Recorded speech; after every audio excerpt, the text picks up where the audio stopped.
Hello everyone, তোমরা সবাই কেমন আছো? তোমরা নিশ্চয়ই ভাবছো যে আমি টি শার্টটা কেন দেখাচ্ছি। তো হ্যাঁ, দুপুরে বসে বসে ভাবছিলাম কী করা যায়। তো তখনই আমার মাথায় আইডিয়া এলো যে আমার একটা হোয়াইট কালারের সিম্পল টি শার্ট আছে, তো সেই কেন না সেই টি শার্টের ওপরে একটু ডিজাইন করা যাক। আর কেমন ডিজাইন করবো সেটা কিন্তু আমি আগের থেকে খাতায় এঁকে রেখেছি, বাট পরে দেখলাম একটু ডিফারেন্স আছে আমার টি শার্ট আর ড্রয়িংয়ের মধ্যে। তাও কোনো কিছু না ভেবে আমি স্টার্ট করে দিলাম। প্রচণ্ড গরম পড়েছে, তো সেই কারণের জন্য ফ্যান চলছে, তোমরা একটু আওয়াজটা ম্যানেজ করে নিও। আর তার মধ্যে আমার মা নিয়ে চলে এলো আমার জন্য লস্যি, কারণ প্রচণ্ড গরম পড়েছে। তোমাদের ওখানে কেমন গরম পড়েছে প্লিজ কমেন্ট করে জানিও।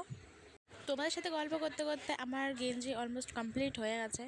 আর তারপরে আমি করে নিলাম রিলস ভিডিওর মতো গেঞ্জি থেকে ফ্যাব্রিক বের করে নিলাম। আমার কাছে 3টে কালার অ্যাভেলেবেল ছিল, তাই জন্য আমি 3টে কালারই ইউজ করেছি। আর আরেকটা কথা মনে রাখতে হবে যে রং করার আগে কিন্তু গেঞ্জির মধ্যে যে কোনো পেপার কিংবা কাগজ দিয়ে নিতে হবে, নাহলে কিন্তু রং করতে গেলে এদিক থেকে ওদিকে কালারটা লেগে যেতে পারে, তখন কিন্তু নষ্ট হয়ে যেতে পারে।